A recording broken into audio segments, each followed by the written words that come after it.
আমি যে কেন এই ভুল ডিসিশনটা নিলাম। সুউচ্চ পাহাড়ের বুক চিরে আকাশের দিকে উঠে গেছে এক রহস্যময় লোহার সিঁড়িপথ।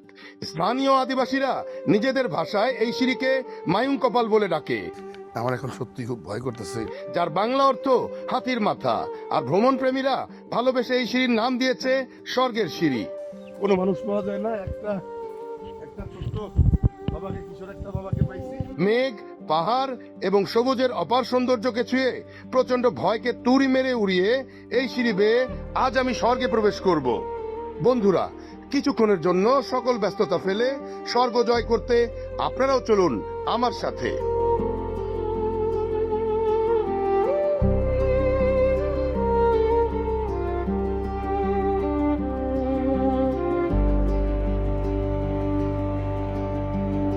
বর্তমানে খাগড়াছড়িতে যেসব পর্যটক আসে এবং তাদের কাছে যদি আপনি জিজ্ঞেস করেন যে আপনি খাগড়াছড়িতে কোন জায়গায় আপনি সবচেয়ে আগে যেতে চান এবং কোন জায়গাটি মিস করতে চান না, কোনোভাবেই চোখ বুঝে একটি কথাই বলবে, সেটা হচ্ছে স্বর্গের সিঁড়ি। অর্থাৎ লোকালি এটার নাম হচ্ছে হাতির মাথা। সেই হাতির মাথা আমরা এখন যাব। খুবই দুর্গম পথ, আমরা জানি 2 ঘন্টা মতো ট্রেকিং করে হেঁটে হেঁটে যেতে হবে। এত কষ্ট, গিরিপথ, অনেক কিছু নদী, এই যে দেখতে পাচ্ছেন চেঙ্গি নদী, ব্যাকগ্রাউন্ডে দেখেন অনেক বড় পাহাড়, এইগুলো দিয়ে অনেক কষ্ট করে যেতে হবে। তারপরেও আমি রিস্ক নিয়েছি, কারণ এটার নাম অনেক শুনেছি, এখানে যেতেই হবে। এখান থেকে এখন নদীটা পার হবো নৌকাতে, তারপরে আমাদের ট্রেকিংটা শুরু হবে। সো আমাদের সাথেই থাকুন জার্নিটা পুরো উপভোগ করার জন্যে।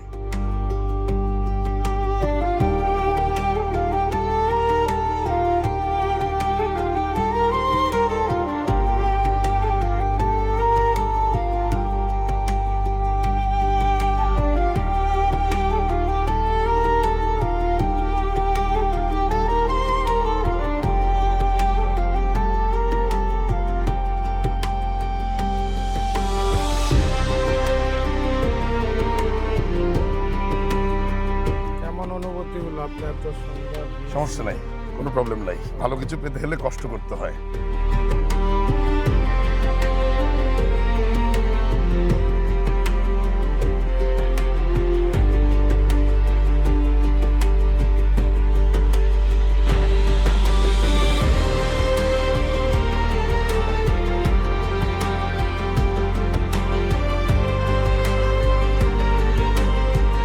স্বর্গের সিঁড়ি এইদিকে না আপু? ওই যে হাতির মাথা।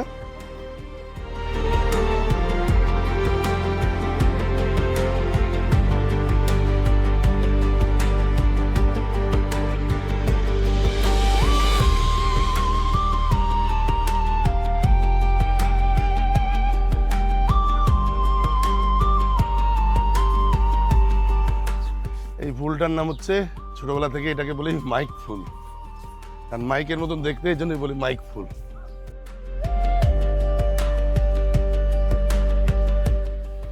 স্কুলটা কত দূরে? হাতির মাথা কি এই ডাইনে যাব?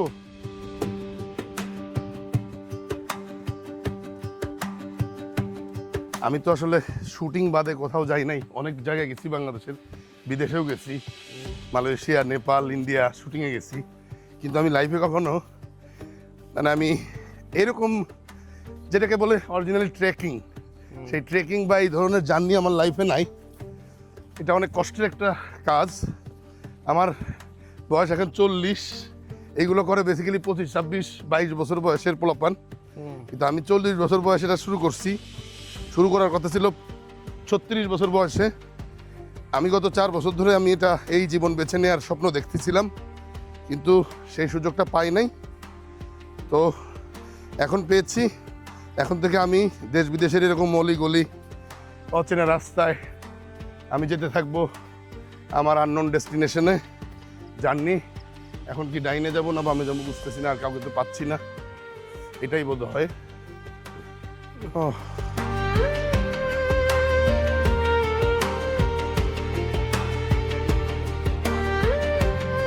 আমি কি রাস্তা ভুল করছি কিনা বুঝতে পারতেছি না, কারণ আশেপাশে কোনো লোক পাই নাই। একটা রাস্তা ডাইনে গেছিল, একটা রাস্তা বামে আসছে, এটা আসছি। এখন এখানে বাড়ি ঘর আছে, ওনাদের কাছে একটু জিজ্ঞেস করে নিতে হবে, নাহলে ভুল পথে চলে গেলে তো আবার ডাবল পরিশ্রম। রাস্তা ভুল করছিলাম। এইটা এটা এটা হাতির রাস্তা, হাতির মাথার রাস্তা। ও হাতির মাথা রাস্তা। এটা হাতির মাথার রাস্তা। বাবু কোন ক্লাসে পড়ো তুমি? 9-এ? কি স্কুলের নাম কি? বৃষ্টি আসলে ভেজে ওরা।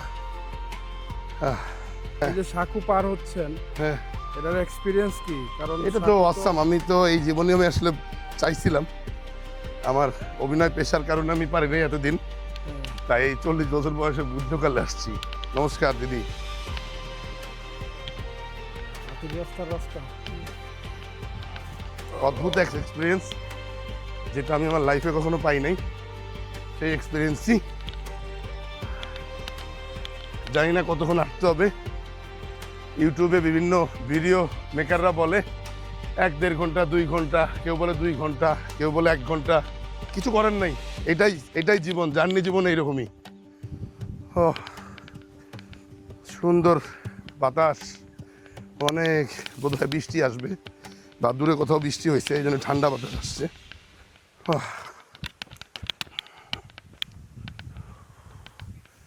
আমি জানি না কি আছে আজকে আমার কপালে। আমি আল্লাহর হস্তে আজকে পথে নামছি, দেখি কি হয়, আমার কপালে কি আছে আজকে।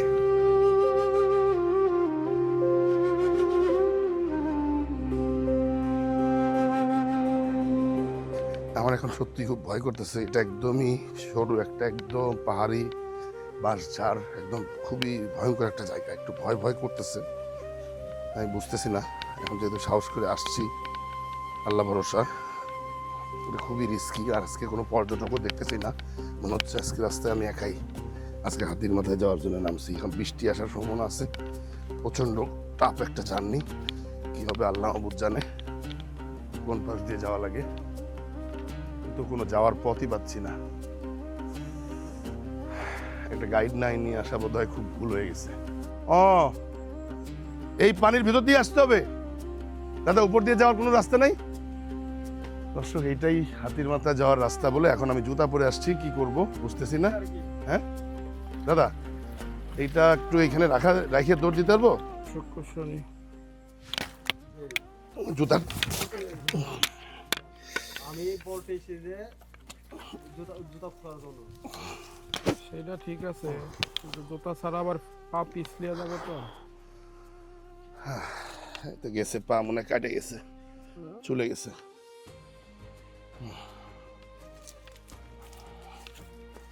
শিমুল ভাই, একটা লাঠি, মোটা লাঠি নিতে হবে সাপোর্টের জন্য আমাদের। আস্তে আস্তে আস্তে, বাঁশের লাঠি লাগবে, বাঁশের লাঠি। কিছু করার নাই, হ্যাঁ শিমুল চলে ভাই যেহেতু আসছি, খুব রিস্ক নিয়ে যাইতেছে। কিছু করার নাই। ফাইনালি ডান।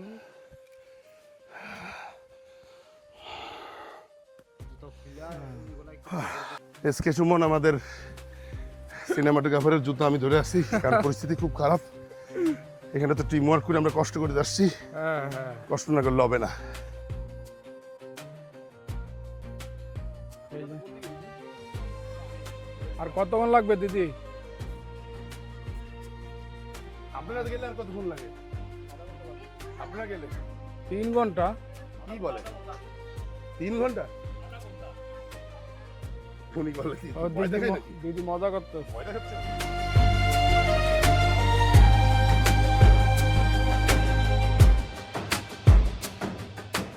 দাদা, হাতির মাথা এই রাস্তা আর কতক্ষণ লাগতে পারে?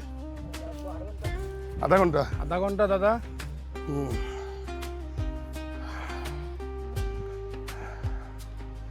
ওরে বাবা রে বাবা, আমি আমার লাইফে কখনো এই কাজ করি নাই, এত পরিশ্রমের কাজ করি নাই সারা জীবনে। এই 40 বছর বয়সে এসে যেই পরিশ্রম করার জন্য পথে নামলাম, এত পরিশ্রম আমি আমার লাইফে করি নাই।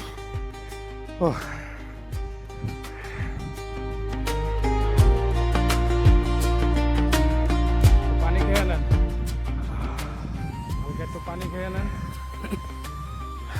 কারণ ওখানে বলা আছে যে প্রচুর পানি খেতে হবে।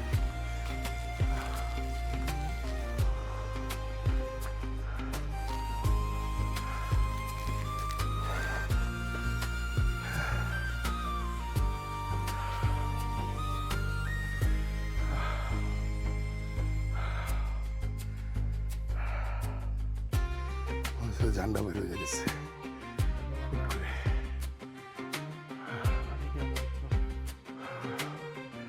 যাওয়ার সময় এত কষ্ট হয়তো হবে না, কারণ যাওয়ার সময় তার ওঠা না নামা তারপরে টাইমের বিষয়। বেশি।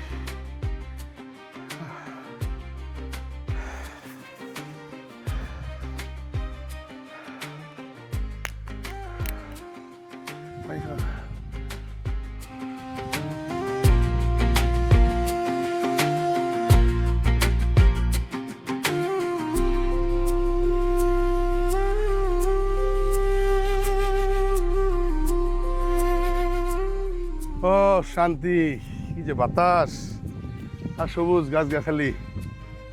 ও বৃষ্টির ফোঁটা ফোঁটা পড়তেছে। তাড়াতাড়ি চলো, লেটস গো।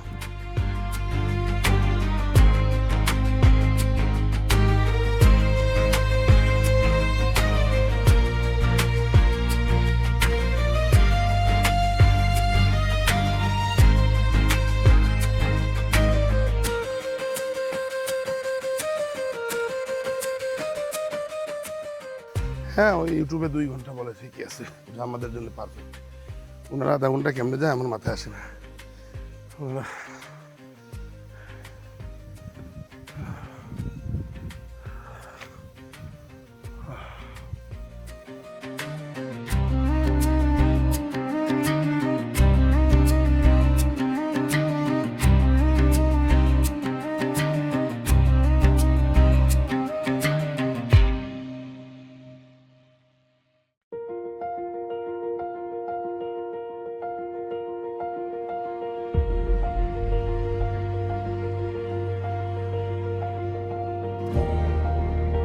মনে হচ্ছে যে হাতির মাথার খুব কাছাকাছি চলে আসছি। ও আমি যে এখন আমার মনে হচ্ছে আমি যে কেন এই ভুল ডিসিশনটা নিলাম, না জানে শুনে গাইড ছাড়া একা আমি আর ক্যামেরাম্যান। এটা আমি আমার লাইফে কখনো এরকম জার্নি করিনি। আর সারা জীবনে যত পরিশ্রম করছি সেই সব পরিশ্রমের সমন্বয়ে এক করলেও আজকের এই পরিশ্রমের সমান হবে না। যে ইউটিউবাররা এই জায়গায় এই পরিশ্রমটাকে আসলে হাইড করে, ওরা বলে না, কারণ যাতে অন্যরা আসতে উৎসাহিত না হয়। আসলে ভাই এটা যে পরিশ্রম, এটা আসলে সাধারণ মানুষের তা সম্ভব না। এক্সট্রা অর্ডিনারি এনার্জির অধিকারী মানুষ ছাড়া আসলে সম্ভব না। অবশেষে উঠে এখানে একটা দোকান পাইছি, সুন্দর বট গাছ পাইছি। হ্যাঁ হ্যাঁ, ও এখানে একটু রেস্ট নিব। এখানে একটু রেস্ট নিলাম, একটু কলা টলা খাইলাম, পানি টানি খাইলাম। এখন আবার যাইতেছি, আর 20 মিনিট মনে হয় লাগবে স্বর্গের সিঁড়ি কাছাকাছি যাইতে। আল্লাহ ভরসা, এতক্ষণ যেহেতু আসতে পারছি আমার বিশ্বাস পুরোটাও যাইতে পারবো, মারা যাবো না। সবাই দোয়া করেন, ইনশাল্লাহ স্বর্গের সিঁড়ি আজকে দেখাবোই আপনাদের। এই যে এখানে একটা স্কুল। নমস্কার। স্বর্গের সিঁড়ি আর কত দূর? আর কতক্ষণ? 5 মিনিট, 10 মিনিট? ও, এটা কোন ক্লাস? প্রাইমারি? সরকারি? আপনাদের নিজস্ব? ক্লাস 1-এ না? ওই যে তোমরা কি ক্লাস 1-এ পড়ো বাবু? তোমার নাম কি? দেবসিনা ত্রিপুরা। ত্রিপুরা। আচ্ছা আচ্ছা, ডেপসিনা। ও ডেপসিনা ত্রিপুরা। তোমার নাম কি? মুনাল ত্রিপুরা। মুন্না। মুনাল ত্রিপুরা। ওর নাম কি? মুনাল ত্রিপুরা। মুন্নাই ত্রিপুরা। হুম। আর তোমার নাম কি? কুসুক ত্রিপুরা। কি? কুসুক ত্রিপুরা। সবাই ত্রিপুরা। সবাই ত্রিপুরা না? এটা কোন ক্লাস? 5। তোমার নাম কি মা? আমার নাম কুহলিকা ত্রিপুরা। কুদলিকা ত্রিপুরা। কুহলিকা। কুহেলিকা। কুহেলিকা, হ্যাঁ কুহেলিকা। কুহেলিকা, খুব সুন্দর নাম তোমার। তোমার নাম কি বাবা? রুবেল ত্রিপুরা। রুবেল ত্রিপুরা। তোমার নাম? বাবুলু ত্রিপুরা। বাবুল ত্রিপুরা। আচ্ছা, তোমরা কোন ক্লাসে? ক্লাস 5। আর ওরা কি ক্লাস 1? ক্লাস 1 আর শিশু। 1 আর শিশু। ক্লাস 1 আর হচ্ছে শিশু এখানে। তুমি কোন ক্লাসে পড়ো বাবা? 3। ও আচ্ছা, না খুব ভালো লাগলো। সরকারি সিঁড়ি কাছাকাছি? থ্যাংক ইউ সবাইকে। সবাই ভালো থাকো, ভালো করে পড়াশোনা করবে মন দিয়ে। এত কষ্ট করে এখানে আসার পরে এইটা হয়তো শান্তি লাগলো। এই এত সুন্দর একটা স্কুল পাহাড়ের উপরে, এত উপরে এরকম একটা বেসরকারি স্কুল, এখানে কোনো সরকারি স্কুল নাই। দেখেন শিক্ষার আলো কি একটা জিনিস, যে আপনার সবাইকে এখন শিক্ষিত হইতে হবে, সবাই এটা বুঝতে পারছে।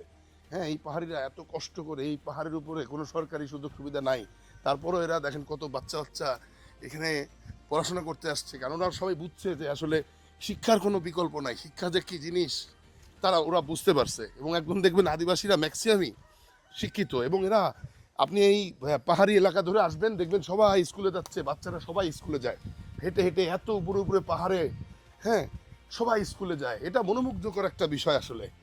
এই রাস্তায় আস্তে আস্তে এই যে 2-2.5 ঘন্টা ধরে হাঁটতেছি, কোনো মানুষ পাওয়া যায় না। একটা ছোট্ট বাবাকে, কিশোর একটা বাবাকে পাইছি। তোমার নাম কি? আমার নাম মিল্কি ত্রিপুরা। মিল্কি ত্রিপুরা। তোমাদের কি কি সব ত্রিপুরা বেশি? জি জি। তাই মানে একদমই 90-80% ত্রিপুরা। হ্যাঁ। আচ্ছা আচ্ছা। তুমি কত দূর থেকে আসলা? আমি তো আসছিলাম মাইছড়ি বাজার থেকে। মাছের বাজার? মাইছড়ি। মাইছড়ি বাজার কোথায়? মাইছড়ি বাজার খাগড়াছড়ি? নুনছড়ি টলিপাড়া। শহরে? শহরে না, ওই দেওয়াটা পুকুরের ওই সাইড থেকে। ও আচ্ছা আচ্ছা। আমি তো বেশি হারলাম না, কত?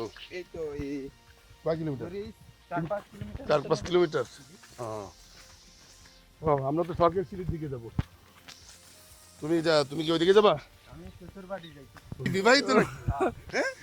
তোমার বয়স কত? আমার বয়স ধরি 22 হবে। 22? বোঝা যায় না। আমি তো বলছি তোমার বয়স 14-15। না তুমি এখন যাচ্ছ কোথায়? শ্বশুর বাড়ি? শ্বশুর বাড়ি এইদিকে? এইদিকে। এই রোডে? এই আর আমরা যাবো কোন রোডে? এই রোডে? এই রোডে সোজা যাবেন, এই বড় রাস্তা যেতে। একদম এই রাস্তা ধরে? হ্যাঁ, এই রাস্তা ধরে। ধরেই কয় আরেকটু মিনিট গেলেই লাগবে? আরেকটু গেলেই পাবেন ওই স্বর্গের সিঁড়ি। স্বর্গের আচ্ছা, তাহলে তুমি এখন শ্বশুর বাড়ি যাচ্ছ? শ্বশুর বাড়ি। আর তোমার বউ কি তোমার বাসায়? বাসায়। তুমি এখন শ্বশুর বাড়ি যাচ্ছ? ঠিক আছে, যাও। থ্যাংক ইউ বাবা, ভালো থেকো। আমি এখন আবার একা হয়ে গেলাম। আমি এখন স্বর্গের সিঁড়ি। আসলে অফ ডে মানে এইখানে তো বেসিক্যালি শুক্রবার, শনিবার এই জায়গাটাতে এই 2টা দিনে অনেক মানুষ আসে টুরিস্ট। তখন দেখা যায় যে গাইড নিয়ে বা একসাথে 10 জন, 12 জন, 14 জন দল বেঁধে যায়। কিন্তু আজকে আমি এমন সময় আসছি, আজকে যেহেতু অফিস আদালত সব খোলা, কেউ তো আসলে ছুটির দিন না, তো এই জন্য আজকে আমি কোনো গাইডও পাই নাই, কিচ্ছু পাই নাই, একাই ওভারএক্স নিয়ে চলে আসছি, যার জন্য রাস্তায় কোনো মানুষ পাচ্ছি না, হঠাৎ 2-1 জন পাহাড়ি ছাড়া। দেখি আমরা হয়তো স্বর্গেশ্বরীর খুব কাছাকাছি চলে আসছি, আর হয়তো 10-15 মিনিট লাগতে পারে। এটা কি হাতির মাথার রাস্তা? এদিকে দিদি? ও আমি শুনি নাই, সরি।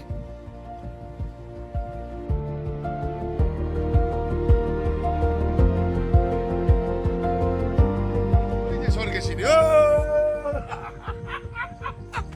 ওই যে স্বর্গের সিঁড়ি। ফাইনালি দেখা যাচ্ছে। অবশেষে স্বর্গের একটু সিঁড়ি হালকা পেয়ে গেছি।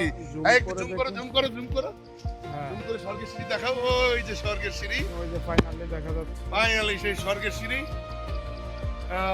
আপনার আল্লাহ, ইউ আর গ্রেট আল্লাহ, অবশেষে পেয়ে গেছি এত কষ্ট করার পরে স্বর্গের সিঁড়ি পেয়ে গেছি। স্বর্গের সিঁড়ি, ও স্বর্গের সিঁড়ি, ও পেয়ে গেছি।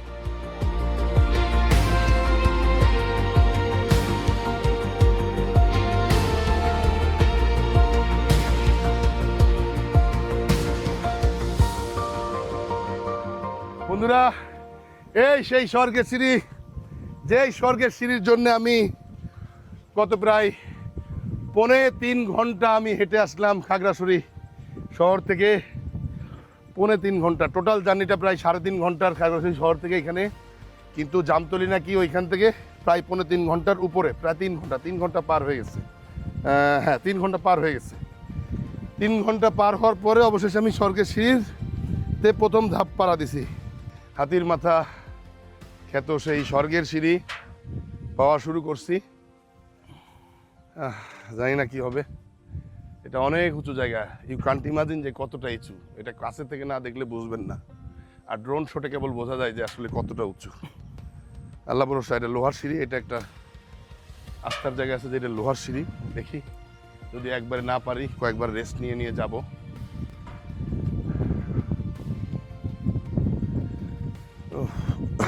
বিসমিল্লাহির রহমানির রহিম। আল্লাহ মালিক, আল্লাহ তোমার নামে সিঁড়ি পাওয়া শুরু করলাম, আশা করি তুমি নিরাশ করবে না।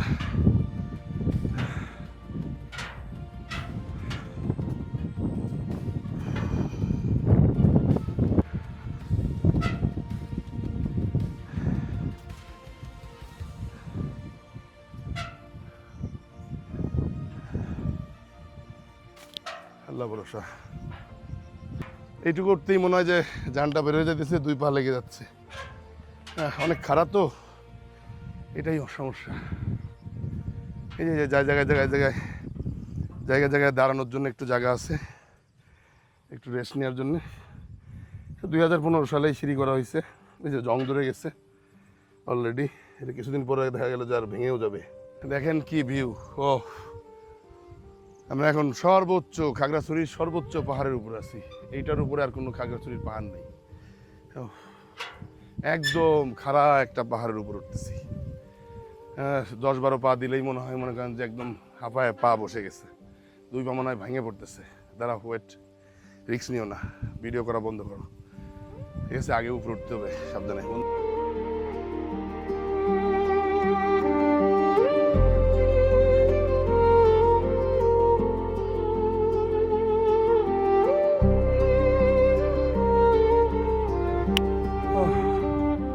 অবশেষে আমি স্বর্গের সিঁড়ির মাথায় পৌঁছায় গেছি। শেষ, সিঁড়ি শেষ, এখন শুধু পাহাড়। কিন্তু এর উপরেও আরও পাহাড় আছে। আমি এত রিস্ক নিতে পারবো না। আমি উপরে উঠে একটু রেস্ট নিয়ে আবার নেমে যাব। কারণ আমার একটু ভয় করতেছে, অনেক ভয় করতেছে, প্রচণ্ড ভয় করতেছে। কারণ যে কোনো সময় বড় বৃষ্টি হইতে পারে, বজ্রপাত হইতে পারে, নানা রকম দুর্ঘটনা ঘটতে পারে। It's a very risky zone. আমি উপরে উঠবো কি না বুঝতেছি না আসলে। আমি এখন ইনডিসিশনে আছি দর্শক, উপরে উঠবো কিনা। উপরে উঠলে একটা আদিবাসীদের সমাজ আছে। বন্ধুরা, স্বর্গের সিঁড়ি জয় করা মানে হয়ে গেছে। বৃষ্টি আসতেছে, দেখেন এখানে প্রচণ্ড ভয়ঙ্কর একটা ওয়েদার। যে কোনো সময় যাতা হইতে পারে, একটা ঝড় যদি আসে যাতা হয়ে যাবে, বজ্রপাত হওয়ার সম্ভাবনা আছে। কারণ খোলা জায়গা, আমি আর পারতেছি না, আমার আর সাহস কোলাচ্ছে না। আমি এখন আবার নেমে যাব।